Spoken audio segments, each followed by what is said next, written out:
Job satisfaction बहुत है, social life आपकी खत्म हो जाती है। It's a very long journey. तो ऐसा लगता है कि कहाँ फंस गए, इससे अच्छा तो कुछ और कर लिया होता। अगर आप दिल्ली में जाएं तो दिल्ली में you can get somewhere around 1 lakh per month around बन जाता है for MBBS. Hello everyone and welcome to the series of career talks with Ishika.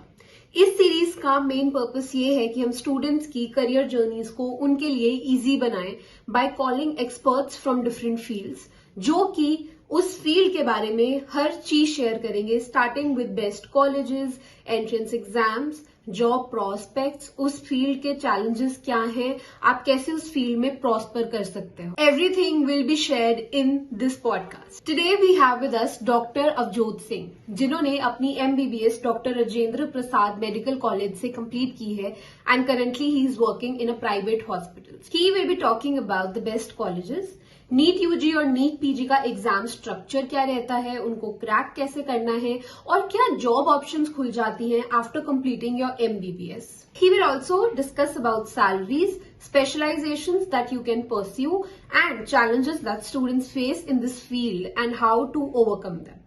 So let's welcome Dr. Avjot Singh. Hello, Dr. Avjot Singh. Thank you so much for joining in today. I'm really glad कि आज आप यहाँ पे हैं. So कैसे हैं आप? I am good, you tell. I am great, thank you so much for asking. So मुझे प्लीज आप थोड़ा सा अपने बारे में बताओ कि आप कहाँ से हो और आपकी अर्ली एजुकेशन कहाँ से रही। I am basically from Paonta side and मेरी अर्ली एजुकेशन सारी पोंटा साइड में हुई है from the scholars home Paonta side. Like I completed all of my 15 years of early education there itself.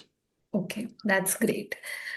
So when did you decide to become a doctor and why did you choose to be a doctor? Becoming a doctor, it actually has a story behind it. So I used to visit a dermatologist who's my relative only. So उनसे मिलके काफी बार like I got interest into this field. Hmm.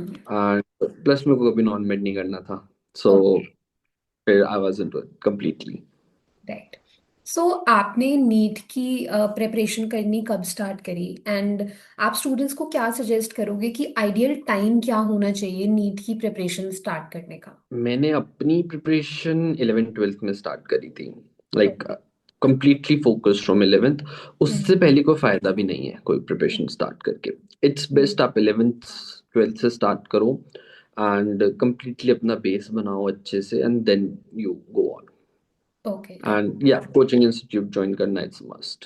Right. So 2 साल में अगर आप अच्छे से एक कंसिस्टेंट वे में मेहनत कर रहे हो so you can clear NEET in 2 years. या एग्जैक्टली. ओके। सो क्या प्रिपरेशन स्ट्रैटेजी होनी चाहिए एक स्टूडेंट की जब वो नीट के लिए प्रिपेयर कर रहा है आपके अकॉर्डिंग। सबसे पहला तो कंसिस्टेंसी चाहिए. सबसे इम्पोर्टेंट है NCERT. Hmm. Just follow it blindly. It's the Bible okay. for me. Yeah. सो इस एग्जाम का स्ट्रक्चर क्या रहता है, कौन से पार्ट का सबसे ज्यादा वेटेज होता है जो जिस पे स्टूडेंट को सबसे ज्यादा फोकस करना चाहिए। इसमें हमारे पास रहते हैं टोटल 3 आवर्स का ड्यूरेशन रहता है हम्म। एंड 180 MCUs रहते हैं पेपर में. And which comprises it is divided into 3 sections. Hmm. One is physics, one is chemistry and hmm. other is biology. Physics में हमारे पास 45 क्वेश्चंस रहते हैं. केमिस्ट्री में भी 45 क्वेश्चंस रहते हम्म। हैं and biology comprises of 90 questions. तो okay. 90, 45 and 45 and 180 questions in 3 hours. सो सबसे ज्यादा वेटेज बायो का होता है इसमें। या ओके। एंड नेगेटिव मार्किंग क्या रहती है। इसमें मार्किंग रहता है हमारा +4 and -1. Okay. +4 for your right answers and -1 for your wrong answers and 0 for unattempted questions. Okay. Right. So ऐसा होता है ना जैसे कि कई स्टूडेंट्स का फिजिक्स या केमिस्ट्री उतना स्ट्रांग नहीं होता है, राइट। सो आप उस स्टूडेंट को क्या सजेस्ट करोगे कि क्या उनको बहुत ज्यादा मेहनत करके उस सब्जेक्ट को स्ट्रांग बनाना चाहिए और they can focus on the subjects जो उनके ऑलरेडी स्ट्रांग है, मतलब उस पे बहुत ज्यादा फोकस करो जो ऑलरेडी स्ट्रांग है आपके अकॉर्डिंग। अगर हम इस एग्जाम की बात करें कि तीनों चीजें स्ट्रांग होनी चाहिए. होनी चाहिए, right. Single mark can get a difference in ranks, thousands of ranks, even tens of thousands of rank का difference आता है. हम्म। तो आपको अपनी तीनों चीजें स्ट्रॉन्ग करनी पड़ेंगी। सो जैसे most of the students target the top government colleges, right? तो मुझे हम्म, थोड़े से गवर्नमेंट कॉलेजेस बताओ जो बेस्ट गवर्नमेंट कॉलेजेस हैं, and if a student could not get into those colleges तो कुछ ऐसे स्टेट यूनिवर्सिटीज भी हैं जो गवर्नमेंट की हैं या and they are good enough, so वो एंड कुछ प्राइवेट यूनिवर्सिटीज। गवर्नमेंट की बात करें, obviously AIIMS, we have a lot of AIIMS these days. Apart from AIIMS, central institute है हमारे पास, JIPMER. Then we have AFMC, arm forces medical college. तो बेसिकली आपके पास फिर आप आर्मी में चले जाते हैं। उसके बाद हर स्टेट में अपने अपने कॉलेजेस हैं, लाइक दिल्ली में सफदरजंग है, मौलाना आजाद मेडिकल कॉलेज है, हरियाणा में पीजीआई एमईआर है, पटियाला में जीएमसी पटियाला, जेएमसी अमृतसर, हिमाचल में वी हैव मेनली टू। अब तो हिमाचल में भी 6 कॉलेजेस हैं, बट मेनली दो तो अपना IGMC Shimla and RPGMC Tanda. Private colleges में we have CMC Vellore, Kasturba medical college Manipal, we have St. John's in Bangalore, we have MMU, Triple MU, sorry. Okay. And there are many more. Dehradun में we have Graphicera. Okay, so government college और private college का main difference क्या रहता है? जैसे usually जो government colleges होते हैं उनके तो हॉस्पिटल्स भी होते हैं, so you get a lot of practical experience there. So क्या ये प्राइवेट हॉस्पिटल्स में भी होता है, एंड मेजर डिफरेंस कहाँ पे आता है?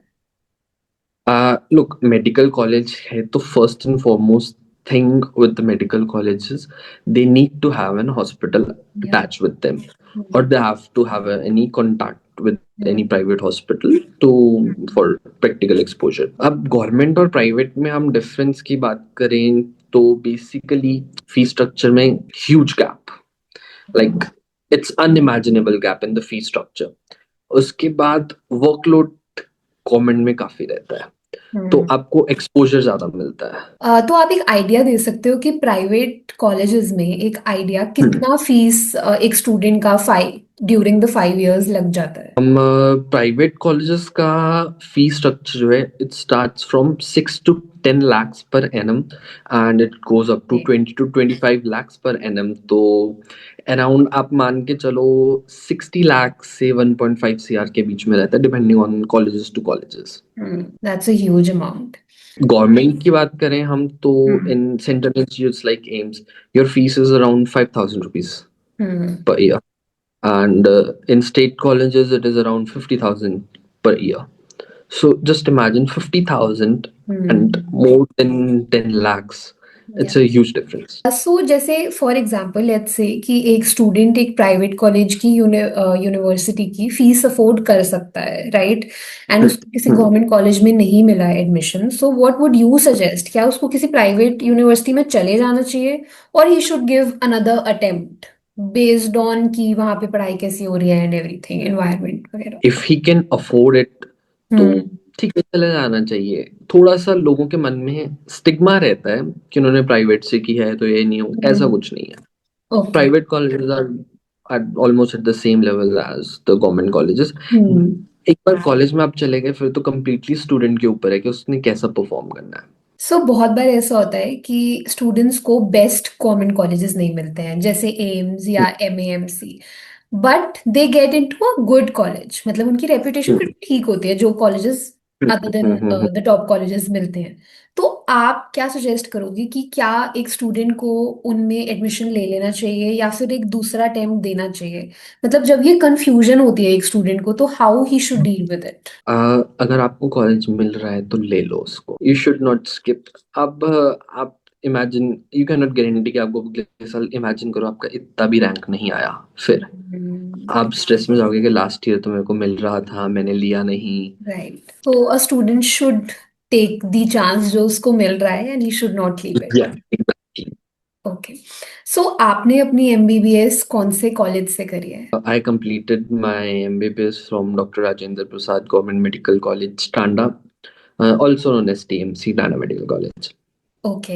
एंड आपकी कट ऑफ क्या थी? अभी क्या कट ऑफ चल रही है उस कॉलेज में एडमिशन लेने के लिए? मेरा मार्क्स थे 552, एंड उसके बाद से gradually there was a sharp rise in marks versus ranks. तो बीच में तो अराउंड 600 प्लस आ गया था फॉर स्टेट कोटा, एंड इस साल थोड़ा सा कम गया है। सो आपके कॉलेज का एनवायरनमेंट कैसा था? मेरे कॉलेज का एनवायरनमेंट बहुत अच्छा है।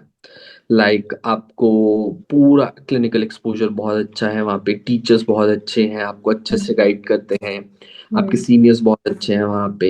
एक जो कॉलेज का डेकोरम है वो बहुत अच्छा मेंटेन्ड है। Right, okay. एंड पार्टीज होती हैं वहाँ पे, हर 2-4 महीने के अंदर कोई इवेंट आ जाएगा कॉलेज में, and you are busy in that. तो एक अच्छा curricular and extra curricular balance maintain रहता है। Right. So if a student is getting admission in Rajendra Prasad College, Tanda, so he should go for it. आप ये suggest करोगे? या definitely. Okay, सो आपका फर्स्ट ईयर का एक्सपीरियंस कैसा था? जैसे ऑलरेडी जब आप नीट की तैयारी कर रहे होते हो तो मेहनत करने की बहुत आदत होती है, बिकॉज आप लोगों ने बहुत मेहनत करी होती है। सो फर्स्ट ईयर का एक्सपीरियंस कैसा था? कितनी मेहनत थी? क्या डिफिकल्टीज आई? मुझे थोड़ा सा बताओ। आपका एकदम से बड़े बड़े सब्जेक्ट्स आ जाएंगे फर्स्ट ईयर में, अनाटमी, फिजियोलॉजी, बायोकेमिस्ट्री। और अनाटमी के टीचर्स ऐसे होते हैं, बच्चों को डरा के रखना है सब वगैरह, ये चीजें तो रहती हैं। हम्म। तो उसके बाद जब आप अनाटमी पढ़ना स्टार्ट करते हो, आपने आज तक कभी इतने टिपिकल वर्ड्स ही नहीं पढ़े होते, तो हम्म। उससे एक्लेमेटाइज करने में काफी टाइम लगता है एक स्टूडेंट को। तो या आप एक स्टूडेंट को क्या एडवाइस दोगे कि वो कैसे इस फेज को ओवरकम करें, जब प्रोबेबली उनको दे आर फियरफुल कि हम कैसे करेंगे इतने, मतलब क्योंकि ऑब्वियसली नाम ही खतरनाक है तो पढ़ने में तो खतरनाक होंगे ही। तो आप क्या सजेस्ट करोगे? मैं ये सजेस्ट करूंगा, जैसे आप कॉलेज गए, क्लासेस लगती हैं आपकी, हम्म। तो जो पढ़ा उसको आधा घंटा की ब्रिस्क रिवीजन दे दिया, बस दैट्स इट, बहुत है वो, अगर आप आधा आधा घंटा भी पढ़ लो रोज। सो मुझे थोड़ा सा बताओ कि जैसे इन दीज 5 years क्या मेजर हम्म, सब्जेक्ट्स आप लोग पढ़ते हो? जैसे आपने थोड़ा अनाटॉमी के बारे में बताया और हम्म। सब्जेक्ट्स बताए, और कौन से सब्जेक्ट्स हैं जो आप पढ़ते हो, and which is the most difficult one according to you? अलग अलग सब्जेक्ट, अनाटमी फर्स्ट ईयर में आता है, one of the difficult subjects, ऐसा मेरे को लगता है अभी भी। बाकी जो हमारे मेन सब्जेक्ट्स जिनके एग्जाम्स होते हैं, दे आर कुछ सब्जेक्ट्स होंगे जिनके डायरेक्ट एग्जाम्स होंगे, and some are allied subjects जिनके मेन मेजरली एग्जाम्स नहीं होंगे, बट उनको थोड़ा थोड़ा पोर्शन किसी ना किसी एग्जाम में आ जाएगा। तो फर्स्ट ईयर में हमारे पास आता है anatomy, physiology and biochemistry. Second year में हमारे पास रहता है पैथोलॉजी, फार्माकोलॉजी एंड माइक्रोबायोलॉजी। अभी जो रीसेंट फाइनल ईयर है उनके टाइम से सिलेबस चेंज हुआ है। ओके। तो अब से जो हमारा प्री फाइनल ईयर होता है उसमें 2 सब्जेक्ट्स रह जाते हैं, and other subjects have been move to final year. उधर। थर्ड ईयर में 2 सब्जेक्ट्स हैं, एंड ओके। फोर्थ ईयर में 6 सब्जेक्ट्स जिनके एग्जाम्स होंगे। तो प्री फाइनल ईयर, जो प्री फाइनल ईयर को थर्ड ईयर बोला जाता है। तो प्री फाइनल ईयर में हमारे पास रहता है PSM, also called as community medicine and forensics medics. And final year हमारे पास majorly medicine, surgery, OBG, pediatrics, ophtha आए आ गया अब। सो सबसे मुश्किल साल आपके अकॉर्डिंग कौन सा रहता है, और उस टाइम पे अगर एक स्टूडेंट को आप क्या एडवाइस करोगे to overcome the pressure and the challenges that the student is facing? सबसे जो डिफिकल्ट ईयर्स होते हैं फर्स्ट ईयर, हम्म। बिकॉज आपको आइडिया ही नहीं है कि आपने पढ़ना क्या है। And final year is huge, 6 these subjects, then you have dermatology, then you have anesthesia, then you have ortho, then anesthesia, हम्म। इतने सारे एलाइड सब्जेक्ट्स जुड़ जुड़ के फाइनल ईयर में हमारे पास अराउंड 12-13 सब्जेक्ट्स एक साल में आ जाते हैं। तो फाइनल ईयर तो इट्स ह्यूज, और ऊपर से आपको अपनी क्लिनिकल पोस्टिंग्स अच्छे से अटेंड करनी है, केसेस लेने हैं, जितने ज्यादा केसेस लोगे उतना ज्यादा एक्सपोजर मिलेगा। सो सबसे ज्यादा प्रेशर लास्ट ईयर में होता है which is your final year. Exactly. So last year में आपको इंटर्नशिप भी करनी होती है एंड 1 year का वो होता है।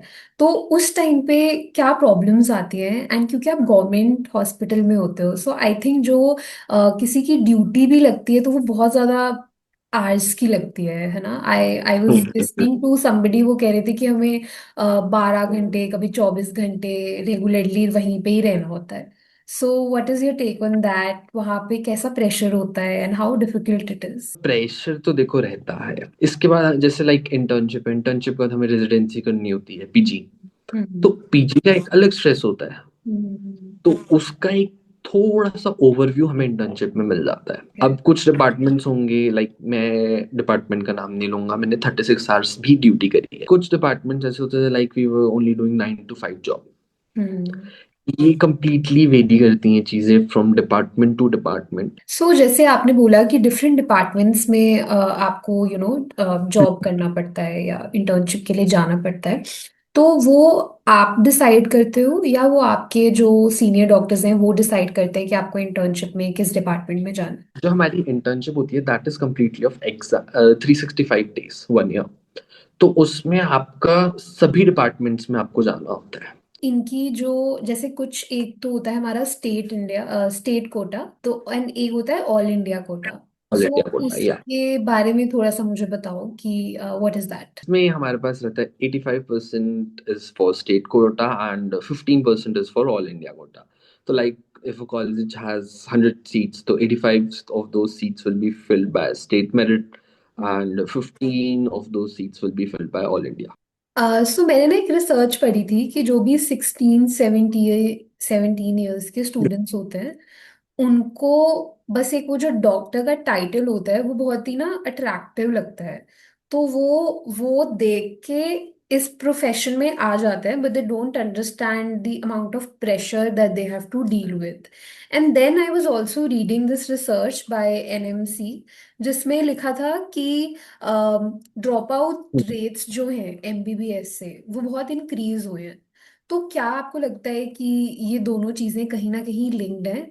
एंड ऑल्सो आप स्टूडेंट्स को क्या एक रियलिटी चेक दोगे before their entering into this field?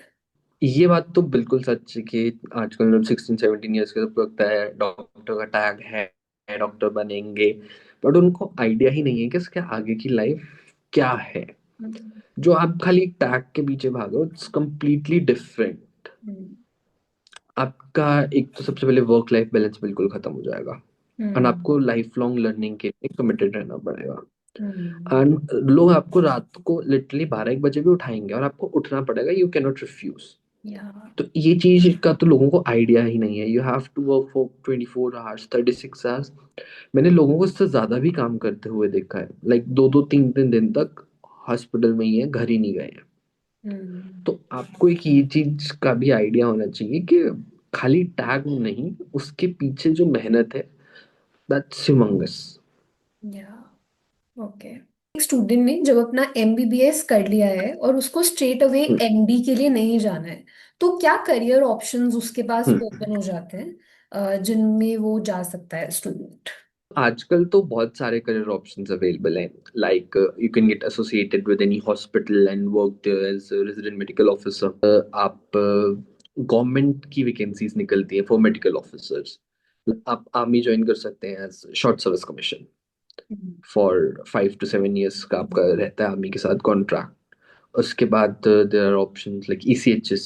ECHS is ex serviceman health health contributory scheme, उसमें भी काफी ज्यादा मेडिकल ऑफिसर्स का रोल रहता है। एनजीओ से जुड़ सकते हैं, आजकल गवर्नमेंट भी काफी सपोर्ट कर रही है एनजीओस को। So what they are basically doing is mobile medical unit start कर रहे हैं, बहुत सारी फाउंडेशन हैं आजकल। तो they basically visit rural India. तो जो हमारा रूरल एरिया है वहाँ पे हेल्थ केयर सर्विस डिलीवरी के लिए। उसके बाद टेली मेडिसिन बहुत ग्रो कर रहा है आजकल, मतलब literally work from home doctors के लिए। सी अगर मैं इजी लैंग्वेज में बोलूँ, insurance companies insurance companies are hiring medical officers for insurance claims. हमारे जो सेंट्रल इंस्टीट्यूट्स हैं लाइक एम्स, वहाँ पे कई बार जूनियर रेजिडेंट्स की अवेलेबिलिटी नहीं होती, तो they hire non academic JRs. तो आपका काम सारा एमडी वाला होता है बट आपको डिग्री नहीं मिलेगी आपको एमडी की। You work there completely department में, बट आपको डिग्री नहीं मिलेगी, यू जस्ट जस्ट एक्सपोजर मिलेगा आपको। पुराने time में हाउस जॉब कहते थे इसे। ओके। तो या जैसे कोई student is working in a hospital let's say, ठीक है, कोई हम्म प्राइवेट हॉस्पिटल में वो काम कर रहा है, तो क्या सैलरी वो एक्सपेक्ट कर सकता है? सैलरी जो है that varies from city to city. अगर आप दिल्ली में जाएं तो दिल्ली में you can get somewhere around 1 lakh per month around बन जाता है ओके। For MBBS. स्लाइटली थोड़ा नीचे वाली सिटीज में आओ तो around 60 to 70 is bare minimum. So yeah vacancies कितनी निकलती हैं प्राइवेट हॉस्पिटल्स में? प्राइवेट हॉस्पिटल्स में तो निकलती रहती हैं एंड गवर्नमेंट सेक्टर में हमारी टाइम टू टाइम वैकेंसीज आती हैं। लाइक कमीशंस आ गया अब तो, लाइक हिमाचल प्रदेश में भी है, पंजाब में, हरियाणा में, दिल्ली में, इन सब में एमओ। एंड गवर्नमेंट सेक्टर में भी हमारी टाइम टू टाइम वैकेंसीज आती हैं। कमीशन का पेपर होता है and in states like Himachal में हो रहा है, पंजाब में हो रहा है, दिल्ली में हो रहा है। तो अच्छा, तो इन तीन स्टेट्स में एग्जाम होता है? इन तीन का तो मुझे पता, बट यूजुअली हर स्टेट में होता रहता तो गवर्नमेंट हॉस्पिटल्स में क्या सैलरी रहती है एक एमबीबीएस डॉक्टर की? है। 50 to 60 thousand रहती है। अच्छा, okay. So why is it that students still prefer government hospitals over private ones? लोगों का अभी भी ऐसा माइंडसेट है कि आप गवर्नमेंट सेक्टर में काम कर रहे हैं तो या जॉब सिक्योरिटी, तो बस एक इस कारण के लिए लोग थोड़ा सा गवर्नमेंट सेक्टर में। बाकी ऐसा होता है गवर्नमेंट सेक्टर में थोड़ा सा रिलैक्स रहता है एंड प्राइवेट में आपको you have to be on your toes at every time. आजकल जैसे हम देख रहे हैं कि लोग लीगली ज्यादा अवेयर होते जा रहे हैं, तो वो हर छोटी से छोटी चीज के लिए केस कर देते हैं, तो इमेज तो एक डॉक्टर की खराब हो रही है ना। तो उस वजह से लोग गवर्नमेंट सेक्टर में ज्यादा प्रेफर करते हैं। ओके। सो जैसे मैंने ये देखा है कि हम बात जैसे कर रहे थे कि क्या प्राइवेट हॉस्पिटल्स में भी ऐसे 36 आवर शिफ्ट्स, 24 आवर शिफ्ट्स आपकी लगती है, और is it just in government hospitals? Private sector में तो बिल्कुल भी नहीं है ऐसा, वहाँ नहीं। पे आपके फिक्स वर्किंग आवर्स हैं। Hmm. There is work life balance, but government hospital में बिकॉज पेशेंट लोड है उस हिसाब से मैन फोर्स ही नहीं है। हम्म। उस हिसाब से काम तो करना पड़ेगा बिकॉज पेशेंट तो टेक्निकली एवरीडे बढ़ेंगे ही। यस। तो क्या हम बोल सकते हैं कि उस केस में प्रेशर ज्यादा गवर्नमेंट जॉब्स में है, मतलब क्योंकि you have to work for 36 hours straight और 24 आवर्स स्ट्रेट? बट उसमें ऐसा होता है जो आपका मेनली 24 36 आवर्स जॉब करने की हम बात कर रहे हैं, दैट इज नॉट, जब आप जॉब कर रहे हो उस टाइम इतना नहीं होता। जब हम्म। आप पीजी कर रहे होते हैं या अपनी इंटर्नशिप के फेज में होते हैं तब आपकी इतनी ड्यूटीज लगती हैं। तो या ग्रोथ ज्यादा कहाँ पे है, मतलब if you working in a government hospital और in a private one? Depend करता है person to person, what is the definition of growth for that पैसा। पर्सन। अगर सीधी बात करें, अगर पैसा है तो वो तो प्राइवेट सेक्टर में, गवर्नमेंट सेक्टर में नहीं है इतना पैसा। ओके। प्राइवेट सेक्टर में फिर बाउंड ही नहीं है कोई। सो जैसे now if student wants to go for MD, है ना, तो क्या स्पेशलाइजेशंस उनके लिए ओपन हो जाती है, राइट? एंड कौन सी एक स्पेशलाइजेशन है, या दो टॉप 2 3 स्पेशलाइजेशंस कौन सी हैं जिनमें सबसे ज्यादा स्कोप है? अगर हम बात करें कि पैसा किसमें कितना है, हम्म। तो उस हिसाब से तो रेडियोलॉजी एंड डर्मेटोलॉजी। तो जैसे अगर एक स्टूडेंट को कोई स्पेशलाइजेशन चूज करनी है, तो जैसे आपने बताया कि टॉप 2 तो हैं, उनके अलावा कौन सी स्पेशलाइजेशंस हैं जिनमें एक स्टूडेंट जा सकता है which have a decent scope? Internal medicine, then we have general surgery, orthopedics, obstetrics and gynecology, ophthalmology, ENT। Basically पहले एक स्टूडेंट को ये क्लियर रहना चाहिए, इंटर्नशिप में इतना पता लग जाता है कि आपको एक क्लिनिकल फील्ड में जाना है या एक नॉन क्लिनिकल फील्ड में। तो नीट पीजी का क्या एग्जाम स्ट्रक्चर रहता है, क्या सिलेबस रहता है? जैसे नीट यूजी का हमारा था chemistry, bio and physics. It comprises of all 19 subjects, कुछ फिक्स नहीं है। आपको सारे सब्जेक्ट्स थॉरली होने चाहिए। 200 क्वेश्चंस होते हैं हमारे पास इन 210 मिनट्स, 3.5 आवर्स का टाइम रहता है इन 200 क्वेश्चंस। तो अब जो पैटर्न आया है it's like it is divided into 40 40 minutes के 5 सब सेक्शंस में, तो it's like 42 minutes for 40 questions. जैसे 42 मिनट्स आप, जब अगर आपने सेक्शन 1 अटेम्प्ट कर लिया, you can not come back to it. Hmm. and you cannot go to section 2 until those 42 minutes are over. तो जैसे नाउ लेट्स से कि a student has completed his MD, right?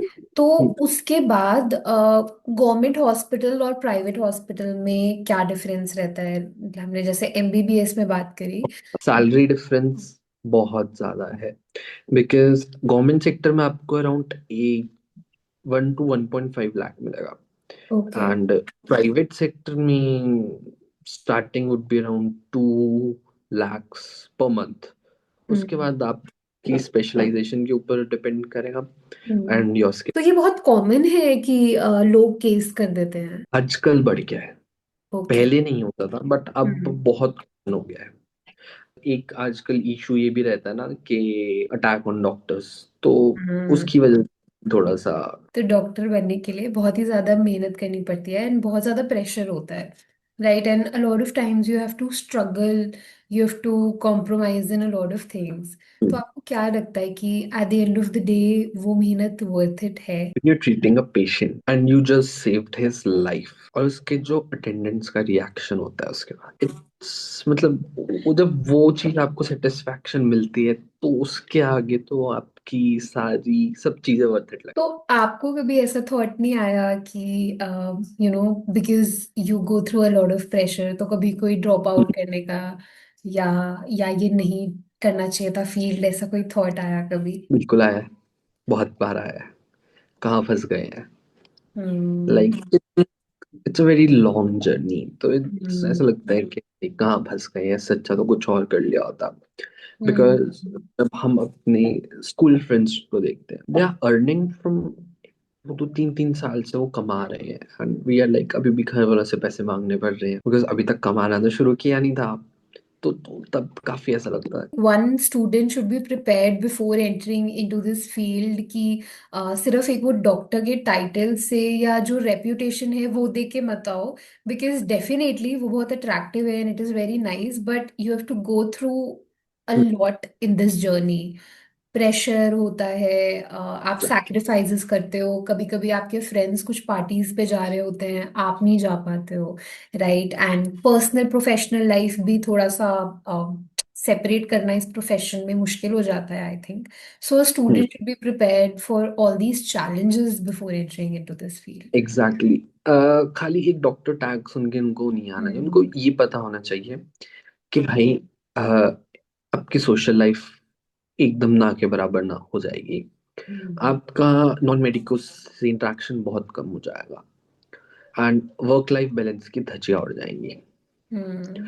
तो ये चीजें उनको पता होनी चाहिए, लाइक आपके फैमिली फंक्शंस हैं, you are not able to attend them, आपका कोई एग्जाम आ गया है तो आप पेपर देने जाओगे फैमिली फंक्शन, तो फिर आपको बहुत चीजें मिस करनी पड़ती है अपनी लाइफ से। सो इस प्रोफेशन के प्रोज क्या हैं एंड कॉन्स क्या हैं आपके अकॉर्डिंग? जॉब सेटिस्फेक्शन बहुत है, हम्म। जब आप पेशेंट को एक ट्रीट करते हो और जो फिर आपको रिएक्शन आता है पेशेंट से, तो वो एक जो सेटिस्फैक्शन मिलती है, फाइनेंशियली यू आर इंडिपेंडेंट, हम्म। आप फाइनेंशियली स्टेबल हो जाते हैं इस हम्म। Profession at least. एंड अगर हम कॉन्स की बात करें तो जैसे मैंने अभी बताया, वर्क लाइफ बैलेंस है ही नहीं, हम्म। सोशल लाइफ आपकी खत्म हो जाती है कई केसेस में, तो you just have to study throughout whole of your life, long durations के लिए काम करना पड़ता है, मेंटल स्ट्रेस बहुत रहता है। हम्म। अगर आपने पढ़ा होगा डॉक्टर्स में मेंटल स्ट्रेस सबसे ज्यादा है। Hmm. Stress is unimaginable in this field, hmm. मतलब सीनियर्स का स्ट्रेस, स्टाफ का, कलीग्स का, कभी कोई ऊपर से पेशेंट अलग आके आपको तंग करेगा, तो हम्म। स्ट्रेस तो बहुत ज्यादा हो जाता है इसमें। रिसेंट में हम इतना ज्यादा देख रहे हैं सुसाइड अमंग डॉक्टर्स, हम्म। उसकी काफी ज्यादा राइज हुआ है रिसेंट में। तो जैसे ना मैंने ये बहुत ज्यादा सुना है कि डॉक्टर का बेटा डॉक्टर बनेगा, है ना? And a lot of times I have also seen it personally कि बहुत बार ना पेरेंट्स बहुत ज्यादा प्रेशराइज कर देते हैं अपने बच्चे को, इवन दो उनका इंटरेस्ट भी नहीं होता उस चीज में, still they are force to go into that field, right? तो पहले तो मुझे ये बताओ कि अगर जैसे पेरेंट्स ऑलरेडी उस फील्ड में हैं तो क्या उसका कोई एडवांटेज बहुत ज्यादा है या नहीं है? एंड सेकेंडली, क्या ये ट्रेंड सही है? और एक स्टूडेंट को आप क्या एडवाइस दोगे अगर उसको ये प्रेशर डील करना पड़ रहा है, so how he should deal with it? अगर हम कहें कि ऑलरेडी हमारे पेरेंट्स या कोई रिलेटिव्स ऑलरेडी इस फील्ड में है, हाँ उसका एडवांटेज तो होता है, बिकॉज उनको पता है, दे गाइड अस प्रॉपरली, हम्म। और हमें एक पाथ मिल जाता है आगे जाने का कि आगे कैसे जाना है। हम्म। एंड थिंग यू मेंशन कि डॉक्टर का बेटा डॉक्टर ही बनेगा, उससे बच्चों में बहुत ज्यादा ही मेंटल स्ट्रेस पड़ता है, बिकॉज उसको ये होता है कि मेरे को उस कैपेबिलिटीज तक आना पड़ेगा, मेरे पेरेंट्स इतने वो हैं तो मेरे को भी वहां तक के लिए करना पड़ेगा। I know a person very sharp mind, but वो इस चक्कर में ही नहीं परफॉर्म कर पा रहा कि parents, his father is urologist, hmm. ठीक है, तो उसको उस बात का इतना प्रेशर रहता है कि अब मेरे को इस लेवल तक पहुंचना है, ये करना है, वो करना है, तो उस चक्कर में वो बंदा परफॉर्म ही नहीं कर पा रहा है, तो इसका बहुत ज्यादा इफेक्ट पड़ता है। And I think a lot of times parents also set this very unrealistic expectations from their children क्योंकि वो खुद उस एक हाँ, लेवल पे होते हैं, तो तो वो अपने पेरेंट्स से भी। इस चीज में थोड़ा सा पेरेंट्स को ये देखना पड़ेगा कि हम इतना भी ज्यादा फोर्स ना कर दें बच्चों को हम्म। कि उनकी मेंटल हेल्थ ही खराब हो जाए एंड वो कोई उल्टा सीधा स्टेप उठा ले। So I think this will be it from my side. Thank you so much for joining in today. ये बहुत ही इंसाइटफुल सेशन था, एंड आई थिंक जो भी स्टूडेंट्स इस फील्ड में आना चाहते हैं उनको एक रियलिटी चेक मिल चुका है कि उनको क्या एक्सपेक्ट करना चाहिए इस प्रोफेशन से. So thank you so much for joining in today. Welcome. Thank you for watching today's episode. Everything shared in this video comes from the personal experiences of Dr. Avjot Singh. If you have any doubts, please let us know in the comments below and our expert will clear it out for you. Also, don't forget to subscribe to the channel. Thank you.